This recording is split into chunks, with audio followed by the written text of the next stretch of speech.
ইন্না কায়দাকুন্না আযীম, নিশ্চয় তোমাদের মহিলাদের ষড়যন্ত্র কঠিন।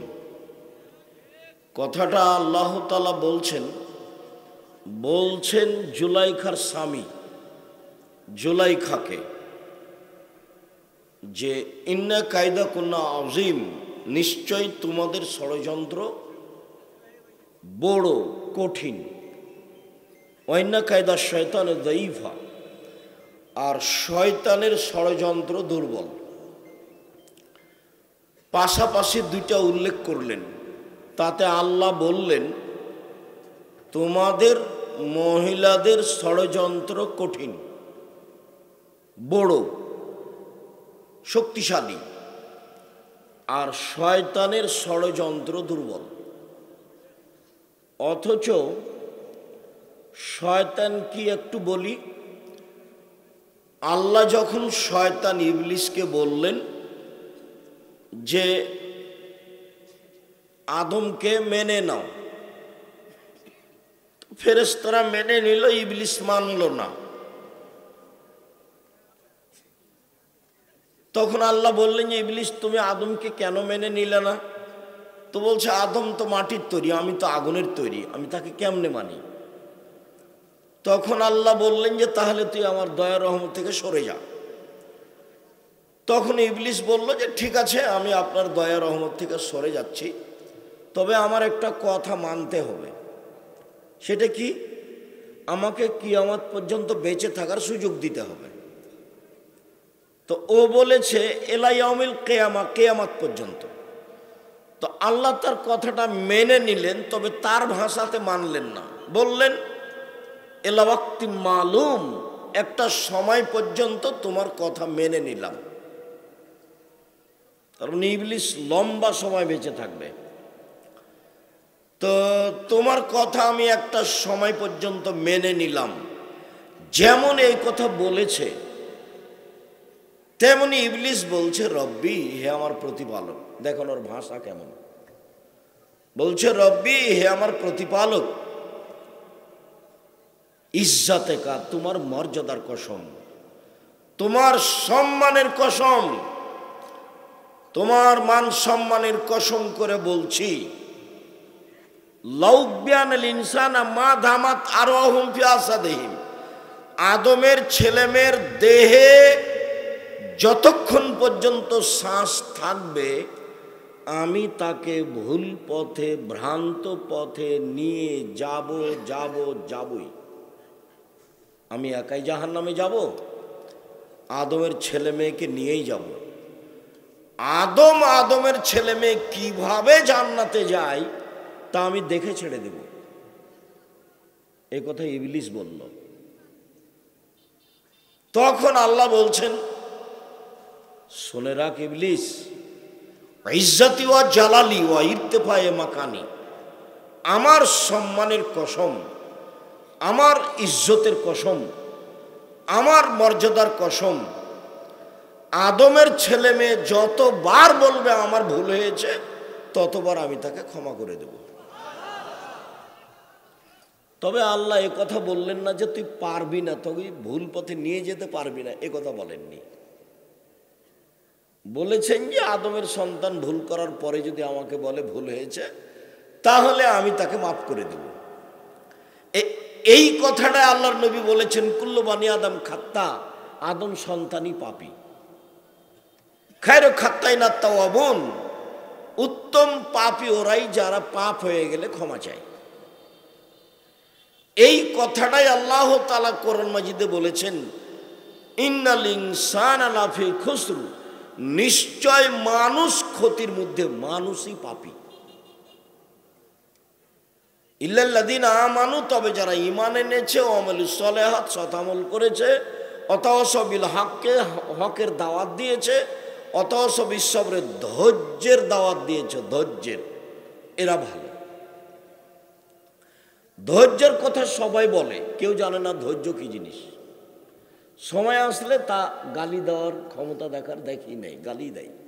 বউ হোক, ভাই হোক, দলীয় লোকজন হোক, রক্ষা করে না ঠিক মতন, বাস কিছু একটা করেই নেয়। ধৈর্য মানুষ শুধু জানে শব্দটা ধৈর্য, ধৈর্য ঘোড়ার ডিম। ঘোড়ার ডিম সবাই বলে, কেউ দেখেনি। ধৈর্য ওইরকমই। ধৈর্য মানুষ ধরা জানে না, বুঝে না, শুধু খালি শুনে। তো এই ইবলিস যে আদম সন্তানকে জাহান্নামে নিয়ে যাবেই, এটা তার দৃঢ় প্রতিজ্ঞা।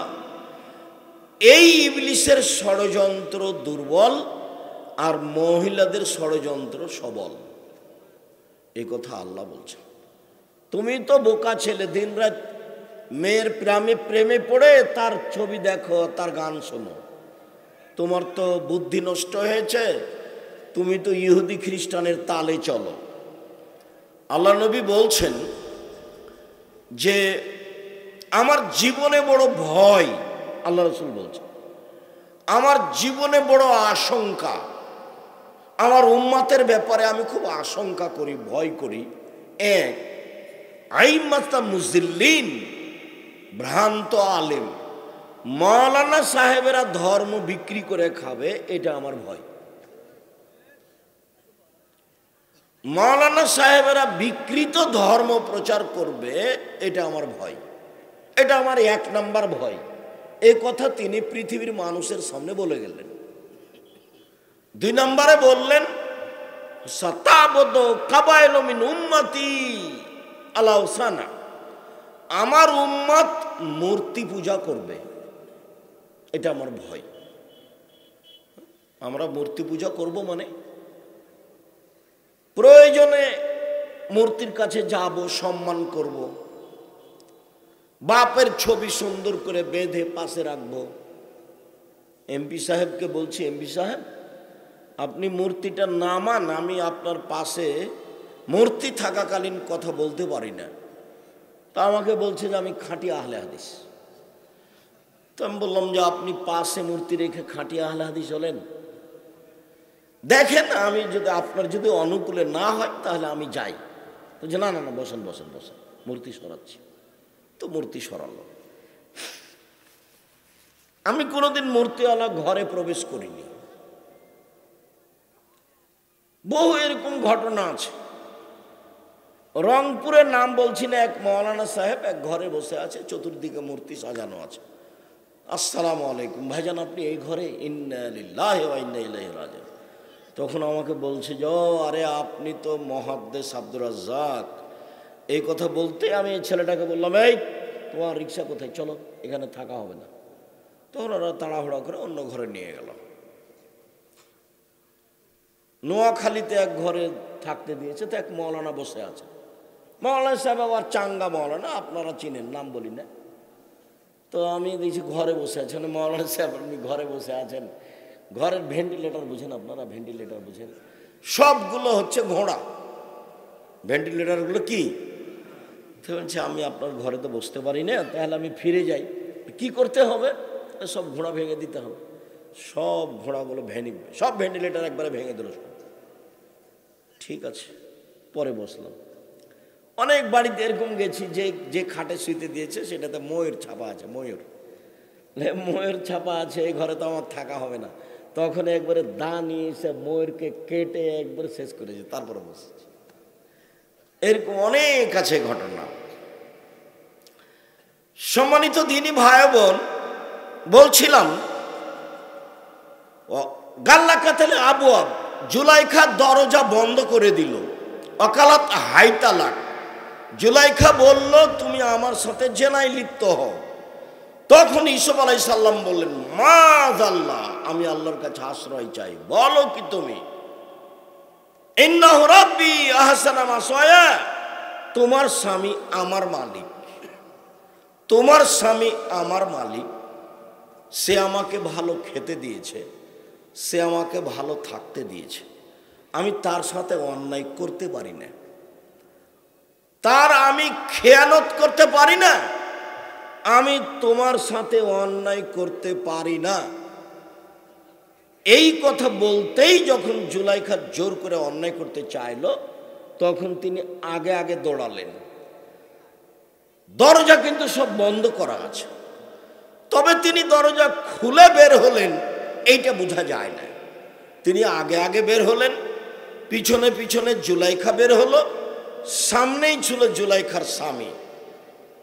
জুলাইখার স্বামীকে দেখে বলল, এই দেখেন, আপনি যাকে আদর করে লালন পালন করেন সেই আপনার স্ত্রীর সাথে জেনা করতে চাই, একে আপনি কি করবেন? আরে আপনি কি করবেন, আমি বলছি শুনেন, একে যথাযথ পিটন দিতে হবে, নইলে জেলখানায় বন্দি করতে হবে।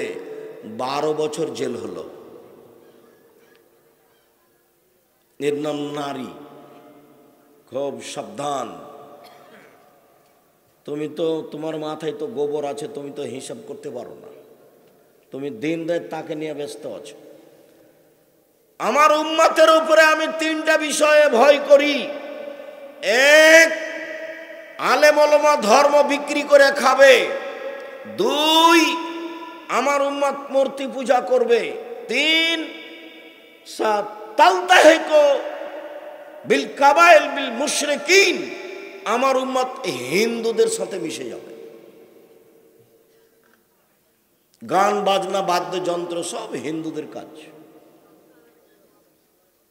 তুমি 1 জানুয়ারিতে তো রাত জেগে অনেক কিছু করেছ মুসলমান হয়ে, তোমার তো লজ্জাবোধ বলে কোনো জিনিস নাই। আল্লাহ নবী বলছেন, আমার জীবনে আমার উম্মতের উপরে আশঙ্কা করে গেলাম, 1, আমার উম্মত আলেম ওলামা ধর্ম বেচে খাবে। 2, মূর্তি পূজা করবে। 3, হিন্দুদের সাথে মিশে যাবে। তারপরে বলছেন,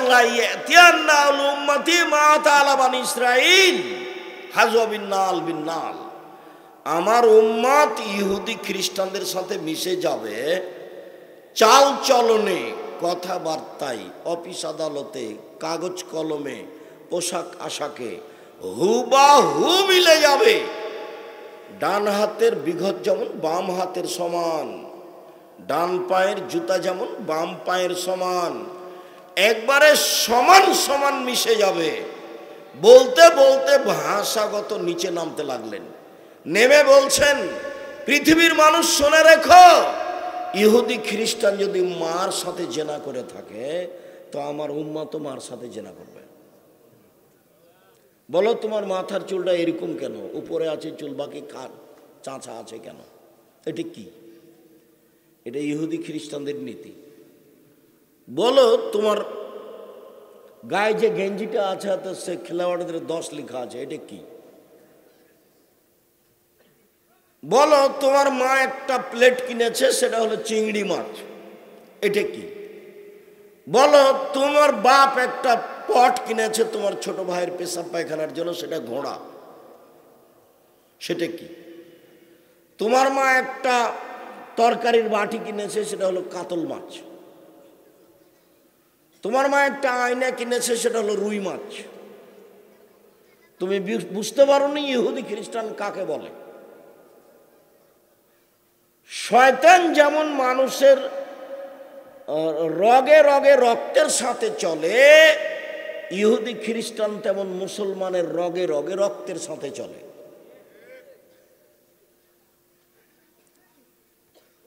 যে কোনো মূল্যে তোমাকে বিপদে ফেলতেই হবে, এটাই হলো ওদের কাজ, এটাই হলো ইবলিসের কাজ, এটাই হলো শয়তানের কাজ।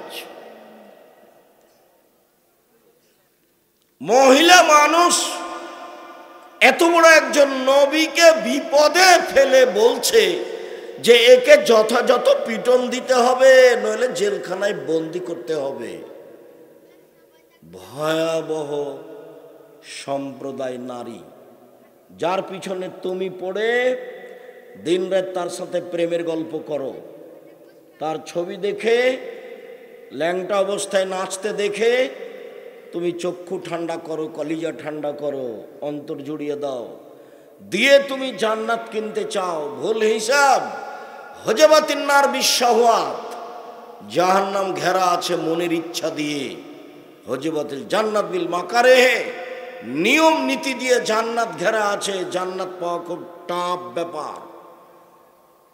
আল্লাহ জান্নাতের মেয়েদের ব্যাপারে চ্যালেঞ্জ করেছেন, জান্নাতের মেয়েরা এমন নারী যাদের কোনোদিন জিন স্পর্শ করেনি, যাদের কোনোদিন মানুষ স্পর্শ করেনি। ওরা এত সুন্দরী, ওরা এত সুন্দরী, ওদের দেখে মনে হবে ঝিনুকের মধ্যে লুকানো মুক্তা। ওদের মাথায় থাকবে লম্বা লম্বা কোঁকড়া কোঁকড়া কুচকুচে কালো চুল। ওদের চক্ষু হবে টানা টানা লম্বা লম্বা ডাগর ডাগর। সুন্দরী হওয়ার জন্য যত পথ ঘাট আছে সব তাদের কাছে থাকবে। তুমি রং মাখানো পতিতালয়ের মেয়ে বড় মোবাইলে দেখে জান্নাত কিনার হিসাব করিও না, ভুল হিসাব। চরিত্র পরিবর্তন করো, নোংরা আচরণ ত্যাগ করো। আল্লাহ নবী বলেছেন, এই ছেলে বসো, তুমি কি কাজ দেখাচ্ছ? কিছুক্ষণ অপেক্ষা করেন। আলহামদুলিল্লাহ অনেক মানুষ উপস্থিত হয়েছেন। একটু ভদ্রতা বজায় রেখে কিছুক্ষণ অপেক্ষা করেন। আর যারা দোকানপাটে বসে আছেন, আপনার একটু শরম হয় না কেন, লজ্জা হয় না কেন? আপনি ওখানে বসে কি করছেন? আপনার একটু হায়া হয় না কেন? আপনি নিজেকে একটু মানুষ মনে করেন না কেন? বুঝে না ওরা অন্তর আছে, বুঝে না। দেখেও দেখে না ওরা চক্ষু আছে, দেখে না। শোনেও শোনে না ওরা কান আছে, শোনে না। উলায়েকা কালা আনাম, তারা পশু প্রাণীর মতো, তারা গরু ছাগলের মতো, তারা কুকুর শ্রীর মতো, বালহুমাজাল, বরং তার চেয়ে খারাপ। আল্লাহ মানুষকে বলছেন যে ওরা কুকুর শ্রীগালের চেয়ে খারাপ, পশু প্রাণীর চেয়ে খারাপ। এ কথা আল্লাহ বলছেন। আজকের দিনে আপনাকে টিভি দেখতে হবে পাশে বসে। এর কত প্রস্তুতি আছে, কত খরচ আছে। আমরা কিভাবে এসেছি কষ্ট করে, আর আপনি এখনো টিভি নিয়ে বসে থাকেন। ল্যাংটা মেয়ে দেখার আপনার এতই স্বাদ। টুপি মাথায় দিয়ে এসার সালাত আদায় করে আপনি দোকানে বসে থাকেন। আমি বলেছি 4টা কাজ করবেন জীবনে: 5 ওয়াক্ত সালাত, হালাল রুজি, কোরআন তেলাওয়াত, আড্ডা না পিটা। দোকানে বসে বা কোনো জায়গায় বসে আড্ডা পিটবেন না, গল্প করবেন না। আড্ডা পিটা চিরদিনের জন্য হারাম। দোকানে গেছেন, 1 কেজি লবণ নেবেন, 250 মরিচ নেবেন। আসসালামু আলাইকুম, এই ছেলে লবণ আছে? জি। মরিচ আছে? দাও তো 1 কেজি 250। দাম দেওয়া হয়েছে, আসসালামু আলাইকুম। আপনি ওখানে 5 মিনিট দেরি করবেন না। যারা বসে গল্প করে, দোকানে বসে আড্ডা পিটে, এদের খাসলত খারাপ, এদের স্বভাব খারাপ। এদের খাসলত খারাপ, এদের স্বভাব খারাপ, এদের চরিত্র খারাপ, এদের আচরণ খারাপ। নিম্ন শ্রেণীর মানুষ দোকানে বসে আড্ডা পিটে মানুষের বদনাম করে, ল্যাংটা মেয়ে দেখে। সে কেমনে শিক্ষিত মানুষ? সে কেমনে শিক্ষিত হয়? এটা হয় কি করে? শিক্ষা তো অত বোকা জিনিস নয়। আবু সাঈদ খুদরি রাদিয়াল্লাহু তাআলা আনহু বলেন, খারাজা রাসূলুল্লাহ সাল্লাল্লাহু আলাইহি ওয়াসাল্লামের ফিতরিনা ওয়াদা। একদা আল্লাহ রাসূল বাড়ি থেকে বের হলেন ঈদুল ফিতর অথবা ঈদুল আজহায়। বাড়ি থেকে বের হয়ে ঈদের মাঠে গিয়ে মাররা বিন নিসায়ে, মহিলাদের পাশ দিয়ে হাঁটলেন। মহিলাদের পাশ দিয়ে হেঁটে বলছেন, ইয়া মাশারান নিসা তাসাদ্দাকনা ফানুরিতুকুন্না আকসারা আলিন নার। মহিলারা শোনো, তোমরা দান করো, আমি তোমাদেরকে অধিকাংশ জাহান্নামী দেখছি। জাহান্নামের অধিকাংশ মানুষই নারী। দেখো, দান করো, মানে দান করে জাহান্নাম থেকে বাঁচা যায়।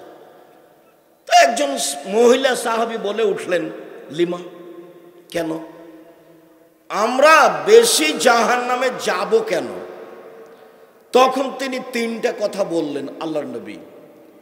1, তাকসুরনাল লানা, তোমরা মানুষের বদনাম গীবাত করো। 2, তাকফুরনাল আশিরা, তোমরা স্বামীকে মেনে চলো না। মহিলারা 4টা কাজ করতে পারলে জান্নাতের সব দরজা খোলা। 1, 5 ওয়াক্ত সালাত। 2 রমজান মাসের রোজা, 3 স্বামীকে মেনে চলা, 4 জেনায় লিপ্ত না হওয়া, তাহলে জান্নাতের সব দরজা খোলা। তোমরা অধিকাংশ জাহান্নামী, তার 1 নাম্বার কারণ মানুষের বদনাম গীবত করো, 2 স্বামীকে মেনে চলো না, 3 মা রাইতু মিন নাকিসে তাকলিন দ্বীনিন আযহাব লিরুজুলিল হাজিম মিন ইহদা কুন্না। বুদ্ধি কম, বিবেক কম, দিন ধর্ম কম, এরপরে আমি দেখিনি তোমাদের চেয়ে কাউকে যে বুদ্ধিমানের বুদ্ধিকে নষ্ট করতে পারে। তোমরা এমন জাতি যে তোমরা বুদ্ধিমানের বুদ্ধিকে নষ্ট করতে পারো। বিবেক কম, দিন ধর্ম কম, তোমাদের বিবেক কম, তোমাদের দিন ধর্ম কম, এরপরেও তোমরা বুদ্ধিমানের বুদ্ধিকে নষ্ট করতে পারো। আমি দেখিনি তোমাদের চেয়ে কাউকে যে বুদ্ধিমানের বুদ্ধিকে নষ্ট করতে পারে তোমাদের চেয়ে কেউ। আমি দেখিনি কাউকে যে বুদ্ধিমানের বুদ্ধিকে নষ্ট করতে পারে তোমাদের চেয়ে কেউ। তোমরা যদি পুরুষ মানুষের সাথে কথা বলে একবারই হাসি দাও, একবার হাসি মুখে কথা বলো, তাহলে তার ঈমান বিক্রি হয়ে যায়। সে তখন বলে গাড়িতে উঠে তোমার নাম কি, তোমার বাপের নাম কি, তুমি কোন ক্লাসে পড়ো, বলতে বলতে যতক্ষণ পর্যন্ত গাড়ি থেকে না নেমেছে ততক্ষণ পর্যন্ত কথা বন্ধ হয় না। এই কথা আল্লাহর নবী বলছেন, হাদিস বুখারী মুসলিম। তো বাকিটুকু আর প্রয়োজন নাই, বাকিটুকু আবার মহিলা বললেন আমাদের দিন ধর্ম কি, আমাদের বিবেক কম কিভাবে, আমাদের দিন ধর্ম কম কিভাবে, আমাদের বিবেক কম কিভাবে। কেন বিবেক কম কিভাবে জানো না? আলাইসা শাহাদাতুর রাজুল নিসফু শাহাদাতিল মারা, একজন পুরুষের সাক্ষীর মোকাবেলায় 2 জন মহিলা লাগে। যে কোনো কাজে 2 জন সাক্ষী লাগবে, তো পুরুষ মানুষ নাই, মাত্র 1 জন পুরুষ পাওয়া যাচ্ছে। এখন আর একজন যে সাক্ষী লাগবে তখন কি করতে হবে? 2 জন মহিলা দিতে হবে, 1 জন মহিলা দেওয়া হবে না। এই যে তোমাদের বুদ্ধি কম সেই জন্য এটা, এই যে তোমাদের বুদ্ধি কম সেই জন্য এটা। ও আচ্ছা ঠিক আছে, তো তোমাদের দিন ধর্ম কম কেন বুঝো না? আলাম তুসাল্লি ওয়া তাসুম এজা হিজতে, যখন ঋতুবতী হও তখন সালাত আদায় করো না, তখন রোজা মাফ হয়, তখন সালাত মাফ হয়, রোজা কাজা হয়। যখন ঋতুবতী হও তখন সালাত নেই। তো প্রতি মাসে 6 দিন 7 দিন নামাজ পড়ো না, এই যে দিন ধর্ম কম, এই যে ইবাদত কম। আর রোজা থাকতে পারো না, রোজা কাজা করা লাগে, সিয়াম থাকতে পারো না, কাজা করা লাগে। হ্যাঁ ঠিক, এই যে দিন ধর্ম কম, এই যে বুদ্ধি কম, এরপরেও তোমরা বুদ্ধিমানের বুদ্ধিকে নষ্ট করতে পারো। আমর ইবনে আস রাদিয়াল্লাহু তাআলা আনহু বলেন, রাসূল সাল্লাল্লাহু আলাইহি সাল্লাম বলেছেন, মা তারাকতু বাদি ফিতনাতান আযারাল রিজাল মিনান নিসায়ে, আমার পরে আমি ছাড়িনি কোনো বস্তু যেটা পুরুষের জন্য বেশি বিপজ্জনক হতে পারে নারীদের চেয়ে। আমার জীবনে আমি ছাড়িনি কোনো বস্তু যেটা পুরুষের জন্য বেশি বিপজ্জনক হতে পারে নারীদের চেয়ে। আমার জীবনে আমি ছাড়িনি কোনো বস্তু দুনিয়াতে যেটা পুরুষের জন্য বেশি বিপজ্জনক হতে পারে নারীদের চেয়ে। হাদিস বুখারী মুসলিম। আবু সাঈদ খুদরি রাদিয়াল্লাহু তাআলা আনহু বলেন, আল্লাহর নবী বলেছেন, আউয়াল ফিতনা ফি বনি ইসরাইল কানাত ফিন নিসায়ে, প্রথম যে সমস্যা, বিপদ, ফিতনা নেমেছিল তা হলো নারীদের মাঝে। নারী ফিতনা, এই জন্য ওকে ঢেকে রাখতে হবে। আল্লাহ রাসূল বলছেন, আল মারাতু আওরা, মহিলা হচ্ছে ঢেকে রাখা জিনিস, তাকে ঢেকে রাখতে হবে, খোলা রাখা জিনিস নয়। এই ছেলে থামো। রাসূল সাল্লাল্লাহু আলাইহি ওয়াসাল্লাম বলেন, লা ইয়াখলুনা রাজুলুন বিইমরাতিন ইল্লা কালা সালিসুহা শয়তান, কোন পুরুষ যেন কোন নারীর সাথে নির্জনে একত্রিত না হয়, হলে তৃতীয় জন হবে শয়তান। সাবধান। আল্লাহ রাসূল বলছেন, ইয়াকুমুল মুগিবাত, যেই মহিলার স্বামী নেই ওই বাড়িতে যায় না। ইয়াকুমুল মুগিবাত, যেই মহিলার স্বামী নেই সে বাড়িতে যায় না।